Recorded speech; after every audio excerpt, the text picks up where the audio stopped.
राज शर्मा जी ने कहा कि 2 जून की रोटी देखें, बच्चों का पेट पालें कि मुकदमा करें। ठीक बात है, हमारे और राज शर्मा के लिए ठीक है, लेकिन राज शर्मा जिस पार्टी में हैं उसमें अभिषेक मनु सिंह भी हैं, उनको तो 7 जन्म की भी समस्या नहीं, भगवान का आशीर्वाद है।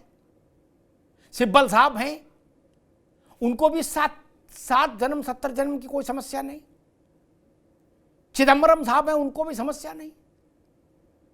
खुर्शीद आलम साहब के साहिबजादे हैं सलमान खुर्शीद, उनको भी समस्या नहीं 7 जन्म की 70 जन्म की। वो तो मुकदमा लड़ सकते थे, राज शर्मा नहीं लड़ सकते थे, वो तो लड़ सकते हैं। वहां तो अक्षय लक्ष्मी है, वहां कौन मनरेगा में नौकरी करना है, मजदूरी खुद नहीं भैया, वो क्यों नहीं लगे गए, ये सवाल था एक। दूसरा, अगर विपक्ष इतना उदार हो गया बिहार में लड़ाई लड़के और देख के बोले नहीं जी अपने बस की नहीं है, अब वो कह रहा है SIR की कभी विरोध ही नहीं किया हम लोगों ने, तब तो फिर झंझट ही खत्म, बहस ही खत्म हुई। फिर लड्डू बांटो और SIR में भाग लो, फिर काय की लड़ाई। तीसरी बात, कहा गया कि ये बता देते कितने इसके काटे कितने उसके काटे, सब कुछ सुप्रीम कोर्ट में बता दिया, लिखत पढ़त में बता दिया। ठीक, वहां आपके वकील लोग भी थे और आयोग भी था और सुप्रीम कोर्ट खुद था ही, उसके इजलास में मसला था, तब आपके तर्कों को सुप्रीम कोर्ट ने खारिज कर दिया और SIR की, बिहार की SIR की प्रक्रिया को उसने अपनी सैंक्शन दी, वहां सब बता दिया। मेरी आपत्ति सिर्फ इतनी कि जिन लोगों ने बिहार में जुलूस निकाला इस SIR के विरोध में, वो लोग अपील में क्यों नहीं गए? उसमें तो रुपया नहीं लगना था, उसमें तो 100-200 करोड़ का खर्चा नहीं था यार। आप चुनाव आयोग में अपील करते और 1.5 लाख अपील पेंडिंग होती चुनाव आयोग में बिहार की, तो मैं राज शर्मा और अशोक यादव की पार्टी के साथ खड़ा होता कि हाँ यार कुछ तो गड़बड़ हुआ, 1.5 लाख लोगों ने अपील की। एक अपील नहीं आई भाई साहब, एक। तो टीवी पे बैठने से, विरोध करने से तो बात नहीं बनेगी। और अगर इतना अच्छा है तो दिल खोल के फिर स्वागत ही कर दो। अगर आपको लग रहा है कि SIR ठीक है तो स्वागत ही कर दो। OP सिंह जी, बिहार में बहुत हंगामा मचा और भाजपा को भी बहुत खरी खोटी सुननी पड़ी SIR के चलते। कहा गया कि चुनाव आयोग को एक दफ्तर भाजपा के नए दफ्तर में अपने लिए कमरा खोल ले लेना चाहिए, वहीं बैठ के टाइपिंग करनी चाहिए आदेशों की। जब बिहार का अकेले था तब इतना बवाल था, अब तो 1 दर्जन राज्यों में मामला चला गया, उसमें भी उत्तर प्रदेश। OP सिंह जी, आफ्ताब जी, कहीं कुछ आगे अब होने वाला नहीं है।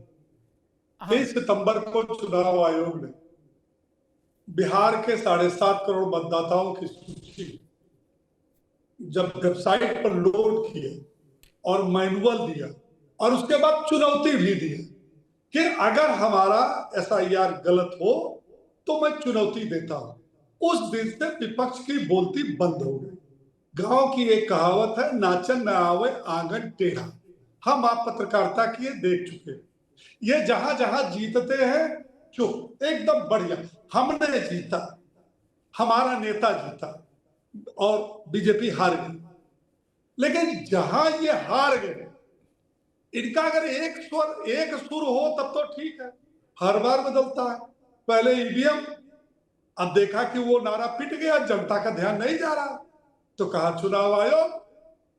अब चुनाव आयोग ने चैलेंज कर दिया, उसने कहा कि बिहार की क्यों बात करते हो भैया, हम संकेत दे रहे हैं कि हम पूरे देश में कराएंगे और हर चुनाव के पहले मतदाता सूची को दुरुस्त करने का काम चुनाव आयोग करते हैं, न कि बीजेपी की सरकार में नहीं।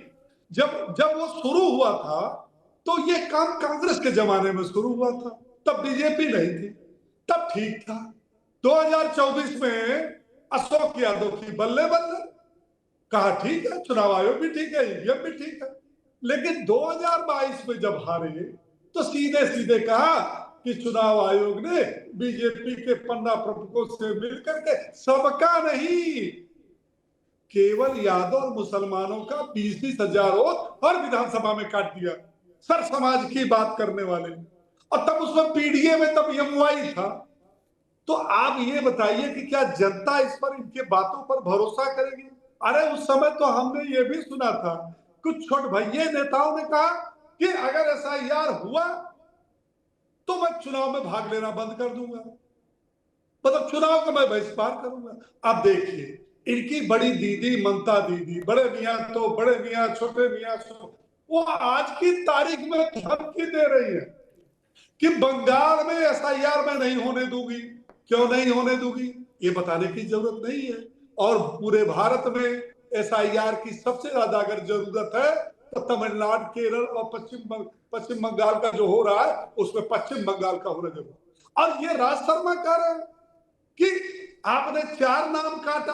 अरे 4 नहीं, 4 लाख नाम कटा है और सुप्रीम कोर्ट के सामने चुनाव बेटियां 4 आयोग ने बता दो। ये दिया है कि हमने इतने नामों को काटा।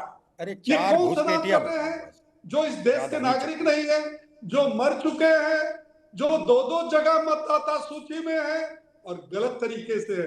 हम लोग कभी अखबार में लिखते थे 20 साल पहले राम दौर की मृत्यु हो गई और मतदाता सूची में जिंदा है, तब वो अखबारों की जो है वो हेडलाइन बनती थी। अरे भैया कम से कम वो तो हेडलाइन न बनने दो। अब देखिए उत्तर प्रदेश, अब आपको मैं पहले से बता रहा हूं ये एसआईआर का विरोध नहीं करेंगे, ये कोई नया तिकड़म लाएंगे और उस तिकड़म को इसलिए लाएंगे कि देखो देखो जनता, अब तक हम हारे नहीं हैं और आपकी क्या मजाल है जो मुझे हरा दोगे। हमको तो बीजेपी ने इस तरह से हरा दिया। किस तरह से हरा दिया? कभी ईवीएम से हरा दिया, कभी डीएम से हरा दिया, कभी प्रशासन से हरा दिया, कभी जो है यादव और मुसलमानों का चिन्हित करके नाम काट दिया। अरे कोई तो यादव मुसलमान नहीं खड़ा हुआ, खड़ा होना चाहिए। और इनकी सरकार में चुनाव कैसे होता था? हेडलाइन बनती थी तब हम लोग गाड़ियों से सुबह बिना खाए पिए निकल जाते थे। कहां गोली चली, कहां लाठी चली, कहां बूथ लूटे गए। जब से हमारी उत्तर प्रदेश में सरकार आई है किसी माई के लाल हिम्मत, लूट लो बूथ, लौट लो ईवीएम, डाल दो पानी, जब जगह चलाओ के पास ही गोली। सरकार है तो कौन लूटेगा? योगी जी की सरकार लूटने वाले ही है, सरकार में है। वो हिम्मत नहीं है। और आप इंतजार कर रहे हो कि कभी भविष्य में अगर हमारी सरकार बनी तो हम मतदाता सूची और जो चुनाव कराएंगे वो मैनुअल कराएंगे, तभी तो हम लूटपाट करेंगे। वह सपना अशोक यादव बंद कर दीजिए, आप असलियत पर आ जाइए कि हम चुनाव हारे क्यों, हमारी सरकार बनी क्यों, और जो जनादेश है उसका पालन करो। हम जिन प्रदेशों में हार जाते हैं, ओपी सिंह जी अब ठीक हम तो रुकना वहां होगा। नहीं रोते जाते हैं, संजय हम राणा तो जी, बवाल नहीं मचाते। मुझे याद है कि तेजस्वी यादव ने कहा था एसआईआर जब ये बिहार में चल रहा था ये अभियान, कि हम पर बड़ा दबाव है और जनता ये चाहती है कि ये सब बड़ा गड़बड़ मामला हो रहा है और हम इस बात पर विचार कर रहे हैं कि हम चुनाव से हट जाएं क्योंकि बड़ा गड़बड़ हो रहा है एसआईआर में। जिस दिन से चुनाव का कार्यक्रम आया उस दिन से तो तेजस्वी जी ने उधर देखा ही नहीं एसआईआर किस मोहल्ले कमान का निवासी है। नहीं, अरे बोलो चुप रहो, सरकार बनाने के लिए निकल पड़ो। क्यों ऐसा अचानक से बदलाव, जब आप कल ये कह रहे थे कि हम चुनाव का बहिष्कार कर सकते हैं विपक्ष के लोग, फिर अचानक से अब इतना उदार हो गए, बोले ना यूपी में भी हो, कहीं करो यार, अच्छा है ऐसा यार में कोई दिक्कत नहीं, नो ओके फाइन। ये किस दवा का असर है भाई? कौन सी दवा ली जिससे एकदम ऐसा मूड स्विंग हो गया? कल तक चुनाव आयोग वोट चोर था, फलाना था, ढिकाना था, आज मैं देख रहा हूं टोन ठीक है सारे दलों के, वो कह रहे ठीक है okay it's fine no problem. ये क्या मसला है? अमिताभ जी, समस्या दबाव तो था, जनता का बहुत मैया दबाव का था, परिवार का आशीर्वाद है, क्या है? जनता का बहुत दबाव था। अमिताभ जी आपने सही कहा, इतना दबाव था कि परिवार को टूटने से रोकने का दबाव था, भाई को घर से भगाने का दबाव था, बहन को अलग करने का दबाव था, अपना वर्चस्व बनाने का बहुत दबाव था, और कोई दबाव नहीं था इनके ऊपर। देखिए कहीं ना कहीं तेजस्वी यादव जो थे एक घुट्टी पी लिए थे, एक बाल जन्म घुट्टी पहले बचपन में हम लोग पिया करते थे, वो राहुल गांधी ने उनको पिला दी थी घुट्टी कि ये घुट्टी पी लो तो उससे तुम्हारा काम जो है, जो हार रहे हो चुनाव शायद तुम जीत जाओगे। लेकिन उनको समझ में आ गया कि राहुल गांधी अगर खुद की घुट्टी पी लेते तो 100 चुनाव नहीं हारते, तो उन्होंने घुट्टी पीना बंद कर दिया। आगे एकदम सही मामला जमा है। अब देखिए हमारे अशोक भाई मित्र हैं, इन्होंने बड़ी अच्छी बात बोली, पवित्रता, गंगा, एकदम जो बैलेट पेपर होता है, बॉक्स होता है, पवित्र चीज होती है। इतना पवित्र था कि लोग लूट के ले जाते थे, इतना पवित्र था उसमें पेशाब कर देते थे, इतना पवित्र था उसको आग लगा देते थे। ये पवित्रता थी आपके जमाने में। तो क्यों पवित्रता की बात ना की जाए और बैलेट पेपर को बैलेट पेपर ही रहने दिया जाए और अधिकार को अधिकार के रूप में ही देखा जाए। हमारे एक मित्र और बोल रहे थे, एक नाम बता दीजिए जितना नाम कटा है। समस्या क्या है, पढ़ लिख के लोग नहीं आते, पढ़ लिख के आते तो इस तरह का प्रश्न नहीं उठाते। देखिए वोटर जो डिक्रीज हुए हैं 22,34,000 वोटर को काटा गया, नहीं कम किया गया है। परमानेंट माइग्रेट जो हो गए थे 65 लाख में से बता रहा हूं 36,28,000 ये माइग्रेट हो गए थे। 3,66,000 को इलिजिबल बोल दिया गया था, यानी वोटर लिस्ट का नाम काट दिया गया था। महापुरुष एक दो नहीं 3,66,000 लेके पहुंच जाते। 66 को 1000 तो छोड़ दो, 66 नहीं दिखे आपके पास। बातें बड़ी बड़ी कर रहे हैं कि अगर कोई गड़बड़ होगा तो मैं रोड पे आएंगे। अरे जनता कुछ नहीं रोड पे आ रही है। 4 आदमी आपके साथ नहीं खड़े हैं, MY का समीकरण नहीं चल पाया तो MY कौन सा कर रहे हैं वो समझ में आ गया। बिहार में 17.7% मुस्लिम है, उसको उत्तरदायित्व तो नहीं दे रहे हैं, लेकिन 1% वाले सैनी साहब को दे रहे हैं। तो ये समझ में आ रहा आपका किसका उत्थान करना चाहते हैं, अपना परिवार का उत्थान करना चाहते हैं और गद्दी पर काबिज होना चाहते हैं, और आपका कोई मतलब नहीं है। तो समझना जरूरी है कि हर चीज पे विरोध करना जरूरी नहीं होता है। आप राजनीतिक विरोध कीजिए, अगर कोई गलत काम हो रहा है उसका विरोध कीजिए, कोई बुराई नहीं उसमें।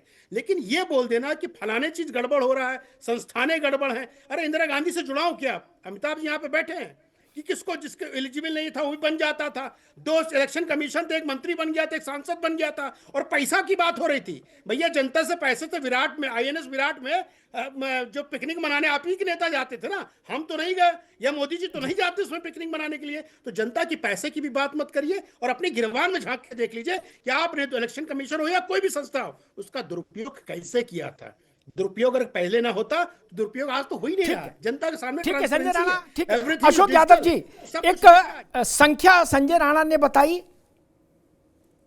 कि कितने लोग माइग्रेट कर गए, ड्वेल वोटर्स था, वोटिंग कार्ड था उसके चलते हटाए गए, कितने लोग दिवंगत हो गए इसलिए हटाए गए, और 3,60,000 समथिंग का नंबर इसलिए काटा गया उनका नाम क्योंकि वो अयोग्य थे। क्या इसमें सब आ गए जिनको आप ढूंढ रहे हैं? आप और राज भाई, आपका तो रिश्ता ही है दोनों पार्टियों का, तो जिनको ढूंढ रहे हैं उनकी संख्या अभी संजय राणा ने बताई 3,60,000 कुछ। ठीक, मेरे ख्याल से अच्छी खासी संख्या है। और आप लोग इनके बचाव में, इनके समर्थन में ना तो सड़क पर उतरे, प्रभात फेरी निकाली, और ना कोर्ट गए, और ना आयोग में अपील दायर किए। इसका मतलब आप लोगों ने भी मान लिया कि हाँ ये गड़बड़ लोग थे, ठीक, हटाया। अशोक जी, सुप्रीम कोर्ट में इतिहास लेकर के कई दलों ने मुकदमा किया था और मुकदमा चल भी रहा है। दूसरी बात, अभी संजय जी ने कहा दुरुपयोग। आप इस देश के सबसे बड़े पब्लिक सेक्टर जिसमें लगभग 25 से 26 करोड़ लोगों का इन्वेस्टमेंट है LIC, उसका पैसा आप अडानी को दे रहे हो 33,000 करोड़। और शर्म करो सरकार को शर्म करना चाहिए। हमारा आपका जेब का पैसा अडानी को दिया जा रहा है, इससे ज्यादा दुरुपयोग क्या हो सकता है? दिल्ली में पोल्यूशन कंट्रोल बोर्ड की 39 ऑफिसों में 30 ऑफिस ऑफलाइन हो गई दिवाली के बाद। 9 ऑफिस में से एक ऑफिस जो ISBT आनंद विहार में, उसका जो सेंसर का आंकड़ा फर्जी दिखाने के लिए उसका SIR से क्या लेना देना? मान लो वो सारे आंकड़े चलने लगे मशीनें, तो उसका SIR से क्या लेना देना? भारतीय जनता पार्टी नहीं, भारतीय फ्रॉड पार्टी है। हर जगह फ्रॉड, माँ गंगा के साथ फ्रॉड, भगवान राम के साथ फ्रॉड, वोटर लिस्ट के साथ फ्रॉड, पोल्यूशन कंट्रोल के डेटा के आंकड़े के साथ फ्रॉड, देश की अर्थव्यवस्था के साथ फ्रॉड। मतलब कोई तो ऐसा, आपने चुनाव में तो जनता के साथ फ्रॉड किया, लेकिन सारी चीजों के साथ फ्रॉड। तो भारतीय फ्रॉड पार्टी बन गई भारतीय जनता पार्टी, और इसके नेता भी फ्रॉड है सब ऊपर से लेकर नीचे तक। अभी इन्होंने कहा, अभी सुन लीजिए, अभी OP सिंह जी ने कहा समाजवादी पार्टी ने आरोप लगाए, वो आरोप लगाए। देखिए, हम लोग जो पढ़े हैं किताबों में, कुंभकर्ण 6 महीने सोता था, लेकिन ये भारत का चुनाव आयोग 2022 में हमने एफिडेविट लगा करके शिकायत की, और उसकी नींद कब खुली? 2025 में, 3 साल बाद। मतलब 6 टाइम मोर ये चुनाव आयोग कुंभकर्ण से ज्यादा सोता है भारत का चुनाव आयोग। तो 2022 की शिकायतों को जब हमारे राष्ट्रीय अध्यक्ष जी ट्वीट पे ट्वीट लगे देने, जब राहुल गांधी से एफिडेविट मांगी जा रही थी, तब जाके 3 साल बाद चुनाव आयोग की निद्रा खुलती है। तो अब आप कह रहे हैं कि चुनाव आयोग ये है वो है। देखिए जो भी चीजें हैं अमिताभ जी, बुराई जहां भी होगी, फ्रॉड जहां भी होगा, बेईमानी जहां भी होगी, वहां विरोध समाजवादी पार्टी और इंडिया गठबंधन। कुछ तो सस्ता लो, सब बढ़िया लो, इसमें क्या खास बात है? थोड़े में ज्यादा स्वाद, यही तो है इसकी खास बात। मसाला